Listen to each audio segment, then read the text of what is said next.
Pada kesempatan kali ini, kami dari kelompok 7 ingin mempresentasikan mengenai permukiman penduduk harus direncanakan untuk menghilangkan masalah lingkungan. Nama saya Rachel Alinda Putri Purwanto. Nama saya Endah Nisrina. Perkenalkan, nama saya Mufida Zahra Dansa. Nama saya Patricia Caroline. Perkenalkan, nama saya Lutfi Rizko Nasution. Perkenalkan, nama saya Bunga Dia Ayu Ferawati. Pertama adalah pembangunan perumahan dan kawasan pemukiman merupakan kegiatan yang bersifat multisektor dan berkaitan erat dengan kesejahteraan masyarakat. Pada Undang-Undang Nomor 1 Tahun 2011 tentang Perumahan dan Kawasan Pemukiman menyatakan bahwa negara bertanggung jawab dengan melindungi seluruh rakyat Indonesia melalui penyelenggaraan perumahan dan kawasan pemukiman, sehingga masyarakat dapat bertempat tinggal secara layak di lingkungan yang aman, sehat, harmonis, dan berkelanjutan.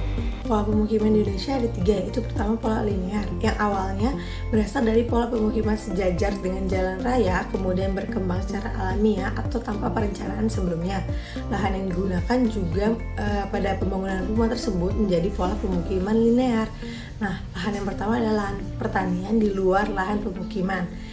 Pemukiman yang muncul berderet di belakang rumah yang lama yang berada sejajar jalan raya. Nah, kegiatan yang pertama yang dilakukan oleh penduduk ekonomi penduduk linear adalah pertanian, perkebunan, peternakan, perdagangan, dan juga jasa. Yang kedua adalah pola pemukiman terpusat, umumnya terjadi pada penduduk yang seketurunan, senasib karena bencana alam. Pola pemukiman ini banyak dijumpai di daerah pegunungan yang dahulu hanya ditempati seseorang, kemudian berkembang dengan membangun rumah sesuai kebutuhan yang terus-menerus berkembang. Kegiatan ekonomi penduduk daerah pemukiman terpusat adalah pertanian, perkebunan, dan peternakan juga. Selanjutnya adalah pola ketiga, pola tersebar, yaitu disebut juga pola pemukiman tersebar terdapat di dataran tinggi atau pegunungan yang berelief. Pola terpusat juga disebut juga pemukiman terpusat membentuk unit-unit kecil yang memiliki pusat kegiatan, misalnya alun-alun, tempat ibadah, atau pasar yang terletak di tengah-tengah pemukiman. Yang akan menjelaskan mengenai tujuan dan manfaat perencanaan pemukiman. Jadi pada intinya manfaat perencanaan pemukiman adalah suatu upaya untuk meningkatkan pola kehidupan masyarakat yang lebih layak, yang dimana manfaat tersebut mengacu pada tujuan-tujuan yang ingin dicapai, yaitu seperti yang pertama, pemenuhan kebutuhan perumahan dan permukiman yang baru dan atau yang diremajakan. Lalu yang kedua, meningkatkan sarana dan prasarana infrastruktur pendukung sebagai suatu upaya peningkatan kelayakan hidup masyarakat di lingkungan permukiman. Lalu yang ketiga, menciptakan keseimbangan permukiman di kota maupun di desa di masa yang akan datang. Lalu yang keempat, mendorong terciptanya hubungan yang erat antara kota dan desa. Maka dengan demikian diharapkan dapat mencapai tujuan berikutnya, yaitu upaya peningkatan kehidupan yang lebih layak tersebut. Jadi manfaat perencanaan pemukiman di sini apabila dijabarkan adalah antara lain, yaitu yang pertama, membuat para penduduk menjadi nyaman berada di pemukiman tersebut. Lalu yang kedua, pertumbuhan penduduk akan semakin merata sehingga tidak ada kesenjangan dan masalah-masalah lingkungan yang didapatkan melalui perencanaan pemukiman yang kurang baik. Lalu yang ketiga, agar kesejahteraan masyarakat meningkat sehingga masalah lingkungan yang terjadi berakibat dari perencanaan pemukiman yang kurang baik. Pada dasarnya terdapat beberapa pengertian terkait permukiman kumuh itu sendiri. Menurut Undang-Undang Nomor 1 Tahun 2011 tentang Perumahan dan Kawasan Pemukiman, permukiman kumuh ialah permukiman yang tidak layak huni yang ditandai dengan ketidakteraturan bangunan, tingkat kepadatan bangunan yang tinggi, dan kualitas bangunan serta sarana dan prasarana yang tidak memenuhi syarat. Ditambah, menurut Homarudin terdapat beberapa kriteria permukiman kumuh. Antara lain, yang pertama adalah lingkungan yang berpenghuni padat yang melebihi 500 orang per hektar, kondisi sosial ekonomi masyarakat yang rendah, jumlah rumahnya yang sangat padat dan ukurannya di bawah standar, sarana prasarana yang tidak ada atau tidak memenuhi syarat teknis dan kesehatan, hunian dibangun di atas tanah milik negara atau orang lain dan di luar peraturan perundang-undangan yang berlaku.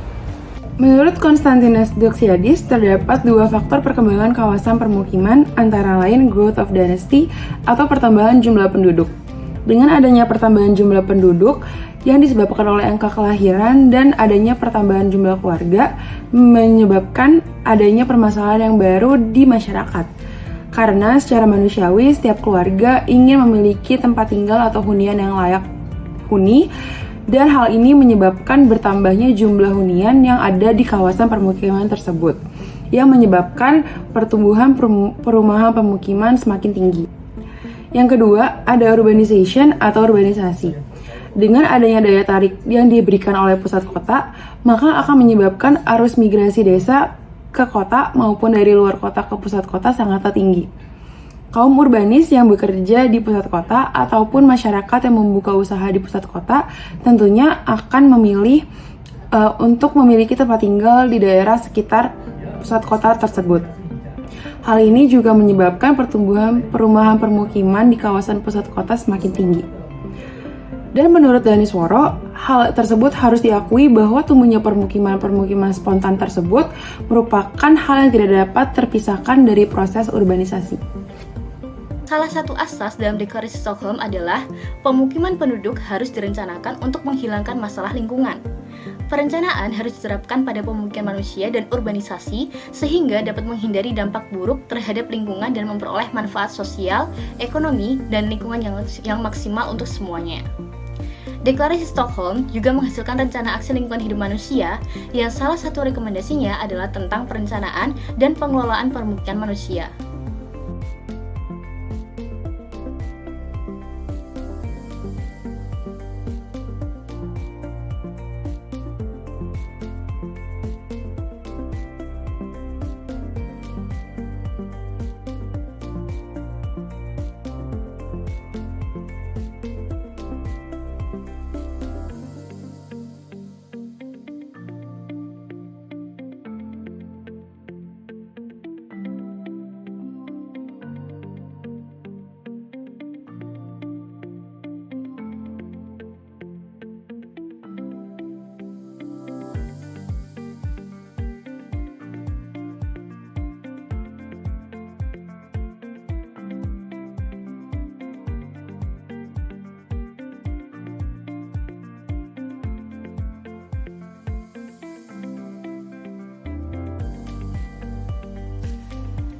Salah satu asas dalam Deklarasi Stockholm adalah pemukiman penduduk harus direncanakan untuk menghilangkan masalah lingkungan. Perencanaan harus diterapkan pada pemukiman manusia dan urbanisasi sehingga dapat menghindari dampak buruk terhadap lingkungan dan memperoleh manfaat sosial, ekonomi, dan lingkungan yang maksimal untuk semuanya. Deklarasi Stockholm juga menghasilkan rencana aksi lingkungan hidup manusia yang salah satu rekomendasinya adalah tentang perencanaan dan pengelolaan permukiman manusia. Upaya yang dapat dilakukan untuk mengatasi permukiman kumuh yaitu yang pertama dengan pemugaran rumah. Pemugaran rumah dapat diartikan sebagai pengembalian keadaan fisik rumah seperti semula. Lalu yang kedua dengan program perbaikan kampung atau KIP. KIP merupakan program yang bertujuan untuk meningkatkan kualitas kehidupan dan penghijauan masyarakat melalui perbaikan lingkungan secara fisik. Lalu yang ketiga terdapat perbaikan lingkungan pasar atau yang biasa disebut dengan MIP, yaitu perbaikan permukiman di sekitar pasar yang dilakukan sebagai akibat dari tambahan beban yang diterima oleh masyarakat sekitar pasar karena tidak memiliki sarana pendukung seperti saluran drainase, tempat parkir, tempat sampah, losos yang tidak teratur serta tidak memiliki syarat atau kurang berfungsi. Lalu yang keempat terdapat pembangunan perumahan, merupakan salah satu bentuk peremajaan kota dengan cara membangun perumahan melalui penataan kampung kumuh secara fisik agar dapat menampung lebih banyak penghuni atau pihak lain yang membutuhkan. Keuntungan dari program ini adalah relatif cepat dan segera terlihat hasilnya. Lalu yang kelima terdapat konsolidasi lahan yang merupakan kegiatan terpadu untuk menata kembali pola kepemilikan tanah di suatu wilayah yang kurang atau tidak teratur. Lalu yang keenam terdapat pengembangan lahan terkendali yang merupakan upaya penataan lanjut dalam rangka pengembangan tata ruang kota, khususnya bagi wilayah kota secara lebih implementatif bila perlu melalui pemindahan atau pengembangan daerah pinggiran kota. Lalu yang ketujuh terdapat pembangunan rumah susun di mana membangun lingkungan hunian secara keseluruhan dengan tujuan untuk menata kembali suatu kawasan kota, baik secara fisik maupun fungsional dan keuntungan ekonomisnya. Sekian presentasi yang dapat kami sampaikan dari kelompok 7. Terima kasih semuanya.